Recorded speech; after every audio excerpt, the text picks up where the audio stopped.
Mumbai Tug brought to you by Sunny's World. Pune's Pride Sunny's World, life in sunshine.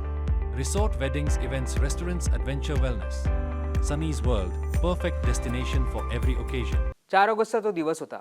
फुकेतवरनं दिल्लीच्या दिशेने air इंडियाचं विमान येत होतं. हजारो किलोमीटरच्या उंचीवर हे विमान होतं आणि अचानक या विमानामध्ये टर्ब्युलन्स आला. हे विमान थेट 300 मीटर खाली कोसळायला सुरुवात झाली आणि त्यानंतरच अनेक शंका सुद्धा उपस्थित करण्यात आल्या होत्या. विमानामध्ये अनेक प्रवासी यामध्ये जखमी झाले. ज्यांनी सीट बेल्ट बांधले नव्हते त्यांना सुद्धा याच्यामध्ये ते जखमी झाले आणि क्रू मेंबर्सला सुद्धा याच्यामध्ये हानी पोहोचली होती. हे विमान त्यानंतर स्टेबल करण्यात आलं आणि त्यानंतर दिल्ली विमानतळावर हे उतरवण्यात सुद्धा आलं होतं. विमान उतरवल्यानंतर अर्थातच या सगळ्याची चौकशी सुरू करण्यात आलेली आहे. या सगळ्या अपघातामध्ये जवळजवळ 20 प्रवासी हे जखमी झाले तर 4 क्रू मेंबर सुद्धा या सगळ्यामध्ये जखमी झालेले आहेत. पण यानंतर जी चौकशी करण्यात आली या चौकशीमधनं आता काही धक्कादायक खुलासे समोर येत आहेत.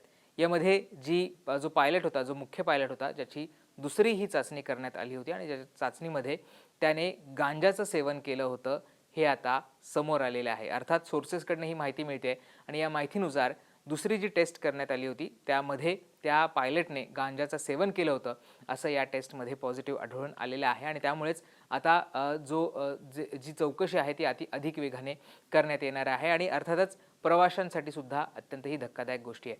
ही नेमकं प्रकरण काय होतं, काय काय घडलेलं होतं, तिथल्या प्रवाशांनी प्रवासादरम्यान काय सांगितलं आणि या टेस्टमध्ये काय आलेलं आहे हे सगळं आपल्याला समजावून घ्यायचं आहे. जसं मी म्हटलं की फुकेतवरनं दिल्लीला येणारी इंटरनॅशनल फ्लाईट होती. 4 ऑगस्टचा दिवस होता. फ्लाईटचं जे नाव होतं ते एअरबस A320 असा हा नंबर होता. ती फुकेतकडनं दिल्लीच्या दिशेने येत होती. ही आकाशात असतानाच ही फ्लाईट टर्ब्युलन्स आला आणि 300 फूट ही कोसळायला सुरुवात झाली होती.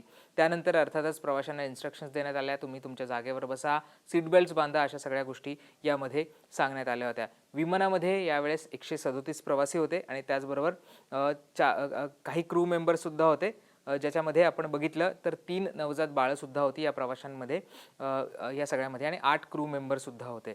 यामध्ये 20 प्रवासी आणि 4 क्रू मेंबर्स हे जखमी झालेत, जसं मी सुरुवातीला सांगितलं होतं.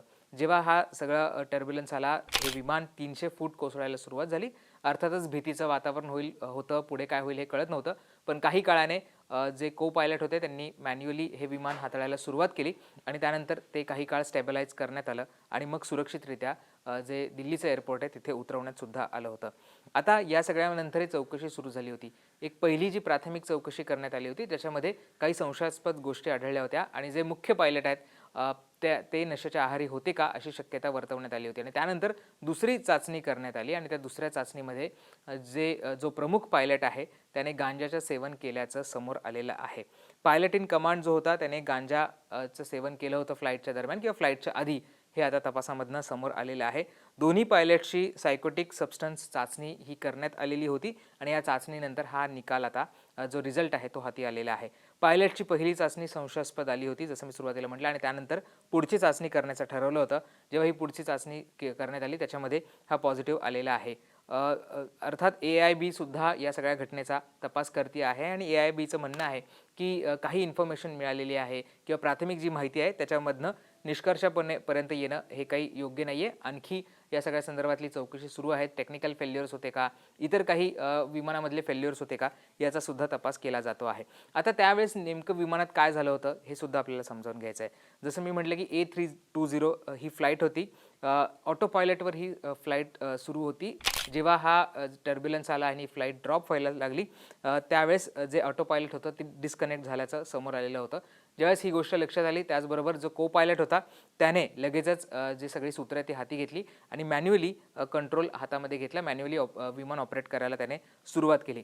जेव्हा हे सगळं सुरू होतं त्यावेळेस काही जे इंडिकेटर होते त्याचे स्विचसुद्धा जे ते बंद झाल्याचं सुद्धा पायलटच्या लक्षात आलं होतं आणि त्यानंतर त्याने ते लगेचच सुरूसुद्धा केलेले होते. आता या विमानाने प्रवास करणाऱ्या काही प्रवाशांनी त्यांचे अनुभवसुद्धा शेअर केलेले आहेत. ANI जी संस्था आहे तिलासुद्धा त्यांनी काही बाईट्स दिलेले आहेत, ज्याच्यामध्ये आपण जसं म्हटलं की 20 प्रवासी जखमी आहेत आणि 4 क्रू मेंबर्ससुद्धा जखमी झालेले आहेत. या प्रवाशांनी काही गोष्टी ऑब्झर्व केलेल्या होत्या प्रवासाच्या दरम्यान आणि त्यांना त्या सस्पिशियस वाटल्या होत्या, शंकास्पद वाटलेल्या होत्या. त्याच्यामध्ये काय होतं तर श्रीकांत झा नावाचे एक प्रवासी होते आणि त्यांनी एक निरीक्षण नोंदवलं होतं. त्यांचं म्हणणं होतं की प्रवासादरम्यान एक पायलट हा नशेच्या आहारी असल्याचं त्यांना वाटत होतं. हे का वाटत होतं तर तो जो पायलट आहे तो व्यवस्थित चालत नव्हता किंवा त्याचं वागणं सुद्धा वेगळ्या प्रकारचं होतं असं त्यांनी ऑब्झर्व केलं होतं.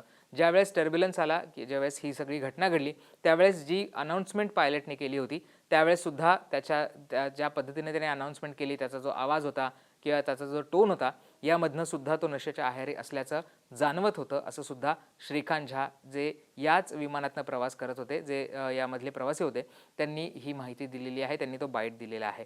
आणखी एक प्रवासी होत्या रेणू राणीवाला यांनी सुद्धा याच्याबद्दलचा अनुभव सांगितलेला आहे. त्यांनी सुद्धा म्हटलं होतं की त्यांच्यासोबत एक प्रवास करणारी व्यक्ती होती त्यांनी सुद्धा काही गोष्टी ऑब्झर्व केलेल्या होत्या. त्याच्यामध्ये त्यांचं म्हणणं होतं की जो पायलट होता तो व्यवस्थित चालत सुद्धा नव्हता किंवा त्याला नीट चालता येत नव्हतं असं सुद्धा ऑब्झर्वेशन त्यांनी याच्यामध्ये नोंदवलं होतं आणि त्यामुळेच त्यांना शंका आली होती की काहीतरी संशयास्पद आहे किंवा जो पायलट आहे तो काही व्यवस्थित आहे किंवा सुस्थितीत आहे असं नाहीये असं सुद्धा त्यांनी या सगळ्यामधनं ऑब्झर्व केलेलं होतं. त्यामुळे ही शंका प्रवाशांनी अर्थात आधीच व्यक्त केलेली होती की जो पायलट आहे तो कुठेतरी नशेच्या आहारी आहे का किंवा तो काही त्याची तब्येत व्यवस्थित नाही असं सुद्धा त्यांच्या या सगळ्यामधनं समोर आलेलं होतं. खरं तर ही जेव्हा घटना घडली त्यानंतर एअर इंडियाने सुद्धा एक स्टेटमेंट रिलीज केलेलं होतं. त्यांच्या ट्विटर हँडलवर त्यांनी या सगळ्या संदर्भातली माहिती दिली होती. ते सुद्धा काय होती ती आपण बघूया. 4 ऑगस्टला त्यांनी हे ट्विट केलेलं होतं.